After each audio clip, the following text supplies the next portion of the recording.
Hello student, हम hormone का mechanism of action जो है वो पढ़ रहे हैं। उसमें हमने जो हमारा लास्ट लेक्चर था उसमें हमने कैसे स्टेरॉयड हार्मोन जो है वो एक्ट करते हैं, जो कि लैगिंग मेथड था। सेकंड जो प्रोटीन हार्मोन्स होते हैं, चाहे वो चाहे वो ग्लाइकोप्रोटीन हो, प्रोटीन हार्मोन जो है वो क्विक मेथड्स के द्वारा जो है अपना मैकेनिज्म ऑफ एक्शन शो करते हैं। अब जब हमने पढ़ा कि प्रोटीन का एक्शन है, तो प्रोटीन जो है वो क्विक मेथड से कर रहे थे, और उसमें क्या था कि सेकेंड मैसेंजर का जो हाइपोथेसिस या मेम्ब्रेन की परमेबिलिटी हाइपोथेसिस को फॉलो करते हैं। जितने भी हम जो प्रोटीन के हार्मोन्स होते हैं उनको हम एपिनेफ्रिन, नॉन एपिनेफ्रिन, इस तरह, और जो हमारे लैगिंग मेथड से जो वर्क करते हैं जैसे स्टेरॉयड हार्मोन्स होते हैं, ठीक है, उनका एक्शन ऑफ मैकेनिज्म जो है वो हमने स्टडी किया था। आज हम प्रोस्टाग्लैंडिन जो हार्मोन, जो कि हार्मोन लाइक होते हैं लेकिन लिपिड्स होते हैं, उनका एक्शन जो है उनके ऊपर आज हमारा जो लेक्चर रहेगा। तो प्रोस्टाग्लैंडिन, जिनको हम पीजी से जो है एब्रीवेट करते हैं, ये फिजियोलॉजिकल एक्टिव लिपिड्स होते हैं, मतलब कि इनका जो मेन स्ट्रक्चर है वो लिपिड्स है, और इनका एक्शन जो है हार्मोन लाइक है, यानी कि किसी भी फिजियोलॉजिकल फंक्शन या डेवलपमेंट को जो है ये कंट्रोल करते हैं। That make the body primary at site of tissue damage. अब यहाँ पर आपने जो एक चीज समझनी है कि इनका जो एक्शन होता है वो सिर्फ वहां होता है जहां टिश्यू डैमेज हो या किसी तरह का इन्फेक्शन, ठीक है। तो प्रोस्टाग्लैंडिन जो है लिपोफिलिक मॉलिक्यूल्स हैं, लिपिड में सोल्यूबल होते हैं, और ये जो है एंटर कर जाते हैं सेल के बाय स्पेशल रिसेप्टर होते हैं, जिनको बोलते हैं प्रोस्टाग्लैंडिन ट्रांसपोर्टर, पीजीटी। ये ट्रांसपोर्टर के थ्रू जो है ये प्रोस्टाग्लैंडिन जो है लिपिड जो है वो सेल के अंदर एंटर करते हैं और अपना फिजियोलॉजिकल फंक्शन जो है वो शो करते हैं। डिफरेंट टाइप ऑफ प्रोस्टाग्लैंडिन जो है वो प्रेजेंट है, और इसमें अलग अलग रोल जो है ये प्ले करते हैं। जैसे कोई बॉडी के अंदर कुछ भी प्रोसेसेस हैं, जैसे ब्लड क्लॉट फॉर्मेशन होना है जहां पर इंजरी है, ठीक है। इसके अलावा प्रोस्टाग्लैंडिन जो है ये सबसे पहले जब इनको स्टडी किया गया था तो ह्यूमन सीमन के अंदर देखा गया था, जो कि प्रोस्टेट ग्लैंड के द्वारा सिक्रीट किया जाता था, ये माना गया था जब इनकी स्टडी शुरू हुई थी। उसके अलावा मेंस्ट्रुअल फ्लूइड के अंदर भी जो है हम इसको देख पाते हैं, एंडोमेट्रियम के अंदर, एमनियोटिक मेम्ब्रेन के अंदर, ठीक है। इन फ्लूइड्स के अंदर भी प्रोस्टाग्लैंडिन की मात्रा जो है वो या क्वांटिटी जो है वो देखी जा सकती है। प्रोस्टाग्लैंडिन, अगर इनका स्ट्रक्चर है, बेसिक स्ट्रक्चर देखते हो तो अनसैचुरेटेड फैटी एसिड्स से बना हुआ होता है, और ये साइक्लोपेंटीन जो 5 कार्बन रिंग है और 20 कार्बन स्ट्रेट चेन होती है poly unsaturated fatty acid precursor की, जिसको बोलते हैं अरिकडोनिक एसिड। ये सेल मेम्ब्रेन के अंदर मिलता है, क्योंकि सेल मेम्ब्रेन के अंदर जो फास्फोलिपिड्स होते हैं उनके अंदर हमें ये कंपाउंड देखने को मिलता है। तो बेसिकली ये जो है फैटी एसिड का डेरिवेटिव है, जो कि अरिकडोनिक एसिड से बनता है। प्रोस्टाग्लैंडिन जो है हर एक जितने भी सेल हैं बॉडी के अंदर उन सब में प्रोड्यूस होता है, और जहां पर कहीं पर भी इंजरी है, कोई इन्फेक्शन है, कोई इलनेस है, वहां पर इसकी जो क्वांटिटी है देखने को मिल सकती है। तो मेम्ब्रेन फॉस्फोलिपिड से अरिकडोनिक एसिड बनता है। अब यहाँ पर COX1 COX2 ये जो है एंजाइम है पेरोक्सीडेज, जो कि इस अरिकडोनिक एसिड को प्रोस्टाग्लैंडिन में चेंज कर देते हैं। अब प्रोस्टाग्लैंडिन जो है ये डिफरेंट टिश्यूज के अंदर जो है डिफरेंट फॉर्म में जो है वो बनते हैं। अब देखिए यहाँ पर ये प्लेटलेट्स वैसोडाइलेटर का काम करते हैं। जो प्लेटलेट्स एग्रीगेशन है ब्रैंकियो कंस्ट्रक्शन साइट में, वहां पर ये वैसो कंस्ट्रिक्टर का काम करते हैं। ठीक है, इस तरह से कॉन्ट्रैक्शन ऑफ यूट्रस में, एलर्जिक रिएक्शंस के अंदर वैसोडायलेटर, न्यूट्रियोसिस, हाइपर एल्जेसिया जैसे जो है इन्फ्लामेटरी जो रिएक्शंस होती हैं ब्लड वेसल्स के अंदर, ब्लड के अंदर, उनके अंदर ये प्रोस्टाग्लैंडिन जो है वो देखने को मिलता है। तो नॉर्मली हम देख रहे हैं कि सभी तरह के सेल के अंदर ये प्रोड्यूस होता है। इनका जो मैकेनिज्म ऑफ एक्शन होता है, केमिकल रिएक्शन जो प्रोस्टाग्लैंडिन करते हैं उसमें कई सारे स्टेप रहते हैं। तो जैसे हमने देखा, फर्स्ट स्टेप जो होता है वो एंजाइम जो है जिसको हम बोलते हैं साइक्लोऑक्सीजिनेज। ठीक है, साइक्लोऑक्सीजिनेज जो है वो पाथवे जो फास्फोलिपिड को फास्फोलाइपेज की प्रेजेंस में एरिकडोनिक एसिड में कन्वर्ट करता है। ये एरिकडोनिक एसिड जो है साइक्लोऑक्सीजिनेज, जो कि COX1 COX2 जो हमने देखा, ये दो साइक्लोऑक्सीजिनेज 1 और साइक्लोऑक्सीजिनेज 2 जो एंजाइम है, ये इसको प्रोस्टाग्लैंडिन के अंदर जो है प्रोड्यूस करते हैं। तो ये रिएक्शन है, केमिकल रिएक्शन है कि कैसे जो है प्रोस्टाग्लैंडिन जो है प्रोड्यूस होते हैं। जब इनका बॉडी जो है फंक्शन नॉर्मल, जब बॉडी के अंदर किसी तरह की कोई प्रॉब्लम नहीं है, कोई इंजरी नहीं है, कोई इन्फेक्शन नहीं है, कोई इलनेस नहीं है, तो सबसे बेसलाइन लेवल ऑफ जो प्रोस्टाग्लैंडिन प्रोड्यूस होता है वो साइक्लोऑक्सीजिनेज के कारण होता है। साइक्लोऑक्सीजिनेज 1 जो है वो नॉर्मल बॉडी के अंदर जो है ये प्रोस्टाग्लैंडिन प्रोड्यूस करता है।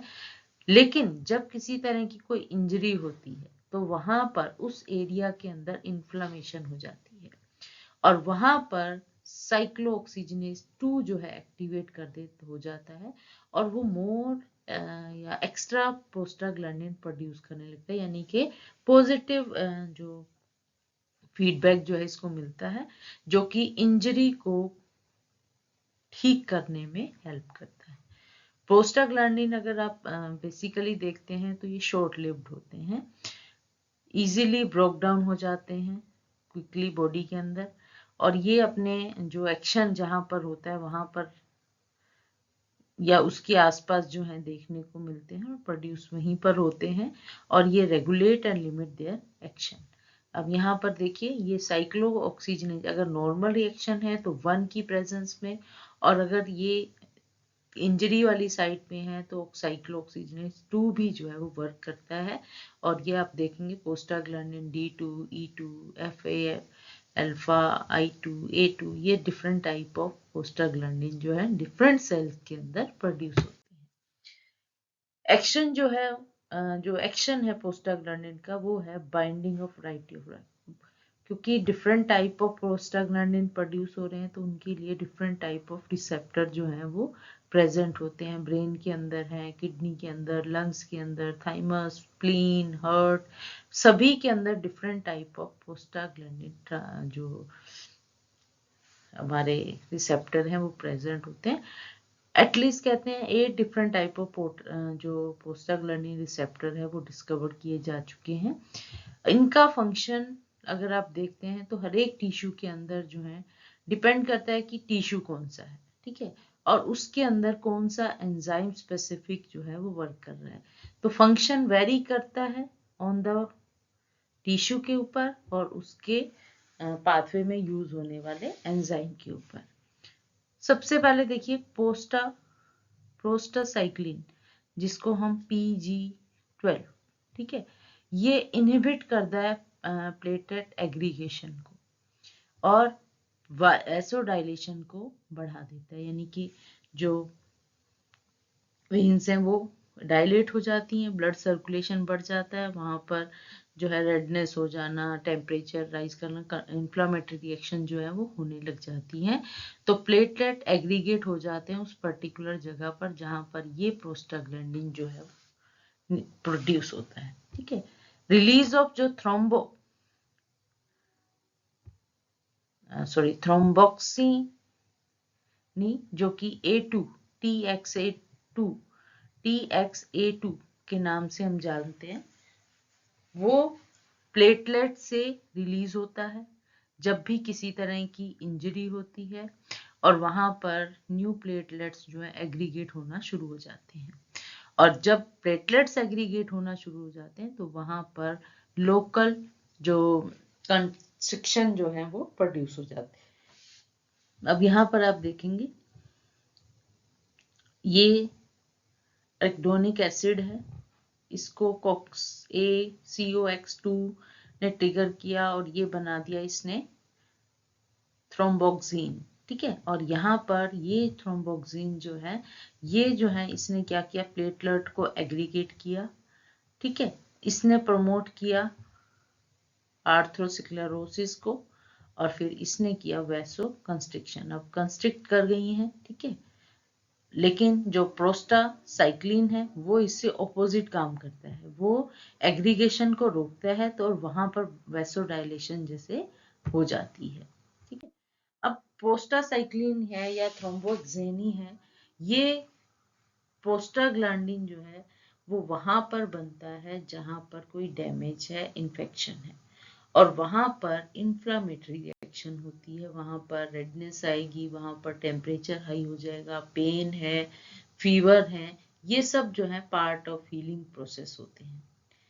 अब ब्लड वेसल के अंदर जब कोई इंजरी होती है, ठीक है, हमने क्या बताया, सभी टिश्यू के ऊपर, ऑर्गन के ऊपर कोई भी इंजरी हो रही है तो उसका अलग अलग जो है वो प्रोसेस रहता है एक्शन का। तो यहाँ पर क्या है कि जब ब्लड वेसल जो है वो इंजर्ड होती है तो प्रोस्टाग्लैंडिन जो है उसको हम थ्रोम्बोक्सिन बोल देते हैं।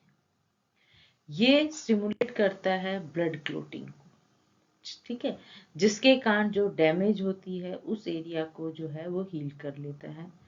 मसल जो है, वहां की जो मसल होती हैं वो कॉन्ट्रैक्ट कर जाती हैं, कॉन्ट्रैक्ट करने से ब्लड वेसल जो है वो नैरो हो जाती हैं। ठीक है, जिसके कारण ब्लड लॉस जो है वो कम हो जाता है।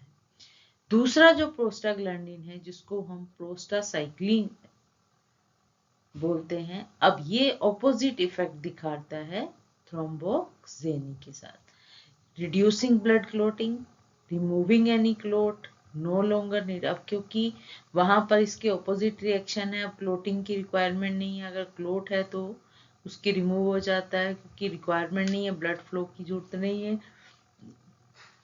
ब्लड फ्लो को रोकने की जरूरत नहीं है, और मसल जो है वो वापस रिलैक्स हो जाती हैं और वेसल जो है वो डायलेट कर जाती हैं। अब ये जो ऑपोजिट इफेक्ट है थ्रोम्बोक्सिन का और प्रोस्टासाइक्लिन का, ये ब्लड वेसल की विड्थ को कंट्रोल करके उसके ब्लड फ्लो को कंट्रोल करते हैं, और जिसके कारण जो इंजरी के और जो इंफ्लेमेटरी रिएक्शन है उनको रेगुलेट करते हैं। Prostaglandin also involved in regulating the contraction and relaxation of muscle in gut and airways. जो गट है, जो अपने डाइजेस्टिव सिस्टम की जो मसल्स हैं, जो रेस्पिरेटरी सिस्टम की मसल्स हैं, उनकी कॉन्ट्रैक्शन और रिलैक्सेशन को भी रेगुलेट करता है। प्रोस्टाग्लैंडिन जो है वो फीमेल रिप्रोडक्टिव सिस्टम को भी रेगुलेट करते हैं, जैसे control the ovulation, menstrual cycle को, जो बर्थ के दौरान जो लेबर पेन होता है उसकी इंडक्शन को। अब ये मैन्युफैक्चर फॉर्म जो प्रोस्टाग्लैंडिन की है, जो most commonly prostaglandin E2 can be use to induce kick start labour. अब यहाँ पर अगर हम रिप्रोडक्टिव सिस्टम की बात करते हैं तो यहाँ पर प्रोस्टाग्लैंडिन E2 जो है वो वर्क करता है। अब प्रोस्टाग्लैंडिन जो है रिलीज होता है यूटेराइन जो वेन्स के अंदर, ठीक है, और ये यूटेराइन वेन्स जो है उस प्रोस्टाग्लैंडिन को ले जाती हैं ओवरी आर्टरीज में। ठीक है, ओवरी आर्टरीज में अब देखिए कार्पस ल्यूटियम है, ओविडक्ट है ओवरी में, ये सब जो है ओवेरियन पेडिसल, ये सब जो है कंट्रोल होती हैं बाय प्रोस्टाग्लैंडिन फैक्टर के द्वारा। ठीक है, ये ओवेरियन आर्टरी जो है काउंटर करंट एक्सचेंज मैकेनिज्म में हेल्प करती हैं। चाहे प्यूबर्टी है, ऑक्सीटोसिन जो है वो प्रमोट करता है यूट्राइन कॉन्ट्रैक्शन को, ठीक है। इसके अलावा जो फीटस है उसके अंदर जो प्रोस्टाग्लैंडिन प्रोड्यूस होते हैं वो यूट्राइन कंट्रैक्शन को इंक्रीज करते हैं। ठीक है। इसके अलावा आप देखेंगे प्लेसेंटा जो है वो प्रोजेस्टेरोन हार्मोन प्रोड्यूस होता है, वो इनहिबिट करता है यूट्राइन कॉन्ट्रैक्शन को। एस्ट्राइल जो है वो इनहिबिट करते हैं प्लेसेंटा से जो प्रोजेस्टेरोन हार्मोन जो है वो बन रहा है उसको। ठीक है। इस तरह से डिफरेंट मैकेनिज्म जो है वो देखने को मिलते हैं। तो प्रोस्टाग्लैंडिन जो है उसका मेन मैकेनिज्म है कि वो क्योंकि लिपोफिलिक होते हैं, मेम्ब्रेन को क्रॉस करके साइटोप्लाज्म में चले जाते हैं और वहां पर जो है उनकी फॉर्मेशन जो है वो प्रोड्यूस हो जाते हैं स्टिमुलेशन से और अपना एक्शन जो है शो करते हैं। मेनली जो इनका एक्शन है वो इन्फ्लामेटरी रिएक्शन है। जहां पर इंजरी है, जहां पर कोई इन्फ्लामेशन है, सॉरी इन्फेक्शन है, उस जगह पर ये प्रोड्यूस होते हैं और ये बॉडी के हर एक सेल के अंदर जो है वो प्रोड्यूस हो सकते हैं। तो जैसे हमने देखा ब्लड वेसल्स के अंदर जो है उनकी जो एंटागोनिस्टिक जो एक्शन रहता है, या जो reproductive system female reproductive system के अंदर ये जो है ओव्यूलेशन मेंस्ट्रुअल साइकिल जो है उनके अंदर प्रोड्यूस होकर उनको कंट्रोल करते हैं। जो मसल्स हैं चाहे वो रेस्पिरेटरी सिस्टम की है, डाइजेस्टिव सिस्टम की है, उनके कॉन्ट्रैक्शन और रिलैक्सेशन को भी प्रमोट करते हैं। Thank you.